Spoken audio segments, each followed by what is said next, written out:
வீட்டோட மேற்கூரையை தொலைச்சிக்கிட்டு ஒரு மரம் வளர்ந்து நிற்கிது பார்த்தீங்களா? இது ஒரு வேப்ப மரம். இது இப்படி பண்ணுறது சரியா தப்பா அப்படின்னு பார்ப்போம். முதல்ல இந்த காணொலியில் என்ன காட்டுறாங்க அப்படின்னா, ஒரு இடத்துல ஒரு வேப்ப மரம் இருந்திருக்கு. அந்த இடத்துல வீடு கட்டணுன்றதுக்காக அந்த மரத்தை வெட்டக்கூடாதுன்றதுனால அந்த மரத்தை அப்படியே உள்ளே வச்சு சுவர்லேருந்து கீழேருந்து சுவர், அதுக்கப்புறம் தளம், மேலே தளம் இது எல்லாத்தையுமே அந்த மரத்தை சுற்றியே அமைச்சு மரத்தை வெட்டாமல் வச்சுட்டாங்க அப்படின்னு காமிச்சு இயற்கை எந்த அளவுக்கு நேசிக்கிறாங்க, பாதுகாக்கிறாங்க பாருங்கள் அப்படின்னு சொல்லி அந்த காணொலி வைரல் ஆகிட்டு இருக்கு.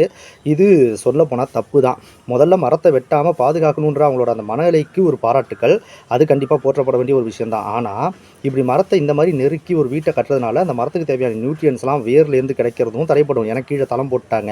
அப்புறம் அதை நெருக்கி இப்படி சுவர் அமைக்கிறதுனால அந்த மரம் அதுக்கு மேலே பெருக்கவே முடியாமல் போயிடும். பொதுவாகவே ஒரு மரத்தை சுற்றி கம்பியோ கயிறோ கட்டி வைக்கிறதே தப்பு. அப்படி கட்டினா அந்த மரம் பெருக்க பெருக்க அந்த கம்பியோ கயிறோ அது உள்ளே போய் அந்த இடத்துல காயம் ஏற்பட்டு அது வழியாக இன்ஃபெக்ஷன் ஆகி அந்த மரத்தோட ஆயுள் குறைஞ்சி போகும். அப்படி இருக்கும்போது இப்படி ஒரு மரத்தை சுற்றி சுவரையே காங்கிரீட்டால் ஆன கட்டிடத்தையே கட்டி வச்சுட்டோம் அப்படின்னா அது அந்த மரத்துக்கு எப்படி பாதுகாப்பாக இருக்கும்? அது அந்த மரத்தை மூச்சு திணற வைக்கிற ஒரு செயல் தான். வெளிநாடுகள்லாம் ஒரு மரத்தை வெட்டக்கூடாதுன்னு நினைக்கும் போது அதை அடி வேரோட ஆணி வேரோட அப்படியே தோண்டி எடுத்து கொண்டு போய் வேற ஒரு இடத்துல வைக்கிறதுக்கான என்ஜின்ஸ் எல்லாம் மெஷின்ஸ் எல்லாம் வந்துருச்சு. ஆனால் அதெல்லாம் நம்ம நாட்டுக்கு இன்னும் வரலை அப்படின்றது ஒரு வேதனைக்குரிய விஷயம் தான். இவங்களோட அந்த எண்ணத்துக்கு பாராட்டுகள். ஆனால் இப்படி செய்யறதுனால எந்த யூஸும் இல்லை. அது மரத்துக்கும் ஆபத்து, வீட்டுக்கும் ஆபத்து.